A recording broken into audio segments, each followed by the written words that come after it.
Okay, everybody, Sunday Night Football, that is brought to you by Bet365 here on the channel. Listen, right now, go in. You can bet $5 and get up to $300 in bonuses. Moneyline bets, spread bets, totals, player props, all of that. You can get up to $300 in bonus bets when new customers bet $5 at Bet365. Go in, download the app, and see why everybody is liking Bet365 and why it's never ordinary over at 365. If you do have a gambling problem, of course, 1-800-GAMBLER. 21 or older, terms and conditions do apply. So, Noops, we have a interesting here Atlanta, Minnesota game, mainly because as we are recording this, we can't say for certain that Atlanta is going to have their top two receiving options. Now, both are practicing for the team, which is a good sign and have been practicing all week.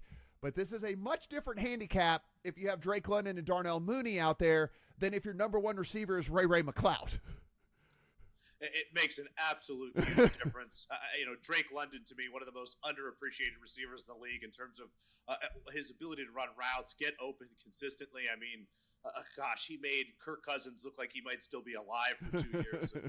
Penix is going to love throwing the ball, but like you said, if they can't be out there on the field, I just don't know what this Falcons team is going to do against a Vikings defense. It's one of the better units in the league. I mean, they looked solid last week. Now that's against the Bears. I thought if the Falcons here are fully healthy, this is a spot where I think you've got some correlation. So if the Falcons are healthy and they're going to win this game, I think they're going to be a lot of points. So again, assuming Drake London can play, assuming that we'll see Darnell Mooney on the field, Falcons and over to me. That's kind of what I'm thinking here. They're going to have to put up a lot of points. It's really going to push them to have to score. That said, if the Vikings are going to win this game, I think it's going to look kind of ugly. It's going to look like the second half of what we saw last week. A lot of ball control, a lot of J.J. McCarthy being asked to do simple things and make simple throws. Now, he did that, looked very good doing it, but we'll see. I mean, the Falcons defense isn't good here. Again, given the injury situations, kind of lean towards the Vikings in the under, but just too much unknown for me to, give out any advice and feel great about it. Yeah, I really, really, really want to put the plus 3.5 in the account on the Falcons. It seems like at the very least London is going to go. I can't say I'm certain that Mooney is going to go, but I don't know. Did one off season of knowing that Michael Penix was going to be the quarterback, and did he do extra work with Kyle Pitts? Because Noops, I mean, you're a fantasy guy and play a bunch like I do. I mean, is this like the post type sleeper situation going on with Kyle Pitts? I mean, he looked like an actual part of the offense last week. And if you want to drive anybody nuts in the fantasy community, just say Kyle Pitts and step back and watch what's going to happen here. I mean, we've all at some point invested in him, had him on our teams, just see the overwhelming talent. I mean, the athleticism, his ability to get open. But he has yet to fulfill it. We saw even more of it in week one, but I'm not ready to get suckered in yet again.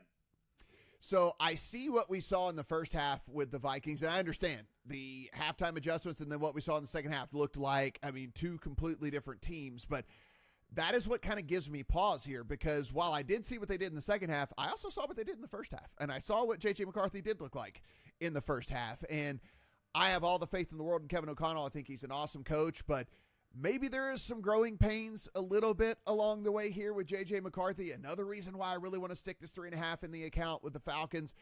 I guess, Noops, do you think there's any chance we lose the hook if London officially gets ruled in, or do you think that this is kind of baked into this current number? Would this be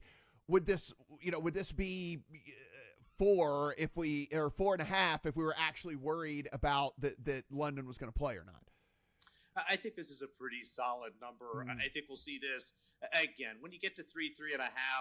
The market is really reticent to move much beyond that. Books are really afraid of getting middle tier, so maybe it will bounce to 3, but I think it'll be a really cheap 3. We'll be looking at plus 3, minus 105, maybe even plus 100. If it stays at 3.5 and London's in, maybe it's still 3.5. But we're looking at minus 15, minus 20, something like that. So I think the number is going to be pretty solid. We're just going to be concerned about what the juice is. Yeah, I'm pretty excited about this one too. I think there are a lot of kind of prove it games this week for some of these teams. In Minnesota, prove it to me that you're good. Prove it to me that you're the team in the second half and not the team that you were in the first half. And with Atlanta, hey, Michael Penix, go out there, even if you don't have Mooney again. If and you got a less than 100% London, well, prove it to me that you can get it done with a less than 100% London. You still have Pitts, you still have Bijan Robinson. I mean, like there are ways that you can get it done. So yeah, super excited about this one. But I very, very strong lean to 3.5. Probably going to be putting that Falcons 3.5